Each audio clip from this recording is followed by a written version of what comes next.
어제 더불어민주당이 상법 개정안과 노란봉투법을 국회 상임위에서 단독으로 강행 처리하였습니다. 여야 협치 정신을 정면으로 거스른 일방적인 처리에 대해서 강력한 규탄과 함께 깊은 유감을 표합니다.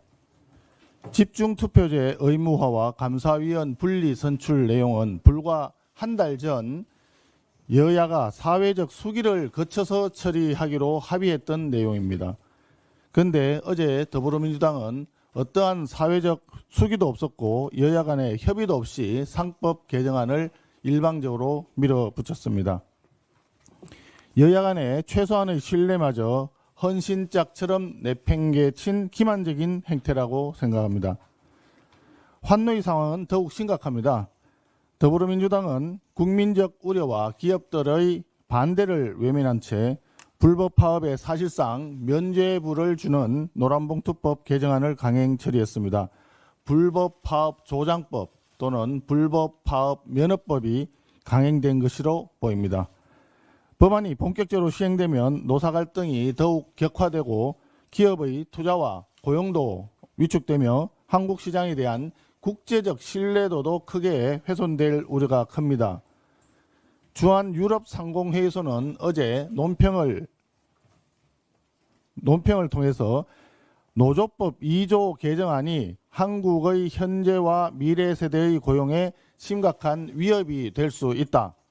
나아가 기업들의 사법 리스크가 커질 경우에 한국 시장에서 철수할 수도 있다라고 경고하면서 개정안의 재검토를 촉구했습니다. 결코 가볍게 들어서는 안 될 것입니다. 더불어민주당이 사회적 파장이 엄청난 쟁점 법안들을 아무런 사회적 수기나 합의 없이 속도전으로 밀어붙이는 것은 한마디로 입법 독재, 다수당 일당 독재라고 할 수 있습니다.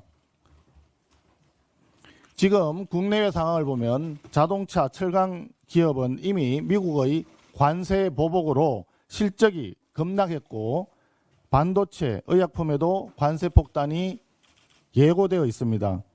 그럼에도 정부와 더불어민주당은 법인세를 인상하겠다, 상법을 추가 개정하겠다, 무제한 파업 조장법을 강행하겠다라며 반시장 입법을 멈추지 않고 있습니다. 이 같은 폭주는 기업을 옥죄고 시장 질서를 파괴하며 결국 대한민국 경제를 파탄으로 몰고 갈 우려가 큽니다. 그 결과는 여야 합의 없이 반시장 입법을 강행한 이재명 정권과 더불어민주당이 오롯이 책임져야 할 것입니다. 국가경제는 외면한 채 정치 동업자인 민노총의 대선 청구서 결제에만 몰두하는 더불어민주당과 이재명 정권의 폭주에 대해서 국민들의 준엄한 심판이 있을 것입니다. 광복절이 다가오고 있습니다. 여당에서는 조국 전 장관의 광복절 특사를 위한 전방위적인 군불대기 작업에 들어간 것 같습니다. 국가의전 서열 2위인 국회의장이 특별 면회까지 가면서 여기에 가담하고 있습니다. 국민의힘은 조국 전 장관 사면에 강력히 반대합니다. 먼저 국민 통합 정신에 정면으로 반합니다. 대통령의 사면권은 국민 통합을 위해서 대통령에게 부여된 특별한 권한입니다. 더구나 광복절은 이념과 진영을 떠나서 국민 모두가 대한민국의 독립을 기념하고 함께 기뻐하는 날입니다. 하지만 권력형 범죄자 조국 전 장관의 사면은 이를 둘러싸고 국민 간의 분열과 진영 대립을 야기할 것이 뻔합니다. 국민 통합을 위한 대통령의 사면권 행사와 정면으로 배치됩니다. 둘째, 조국 전 장관은 정치적 희생양도 아니고 민생사범은 더더군다나 아닙니다. 입시 비리, 감찰 무마, 청탁금지법 위반까지 파렴치한 권력형 범죄자에 불과합니다.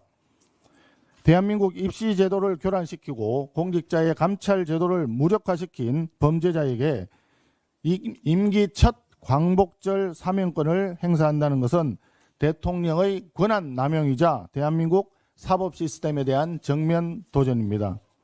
셋째, 대통령 사면권은 집권 연장 세력의 전리품 나눠먹기 수단이 되어서는 안 됩니다. 노란봉투법이 민노총의 정치적 청구서로 본다면 조국 장관 사면은 지난 대선에서 후보를 내지 않은 조국 혁신당의 정치적 청구서라고 보입니다. 대통령의 사면권이 범여권 정치 세력 간의 정치적 거래, 정치적 흥정의 수단이 되어서는 안 됩니다. 이재명 대통령에게 경고합니다.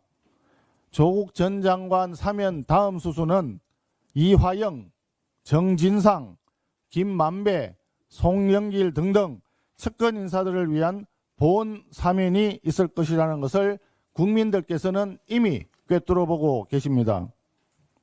보훈 인사도 모자라서 보훈 사면까지 하는 것은 결코 있어서는 안 될 대통령의 권한 남용입니다. 국민의힘은 이번 광복절 특사는 철저하게 민생 사범을 중심으로 이루어져야 한다는 점을 다시 한번 강력히 주장합니다.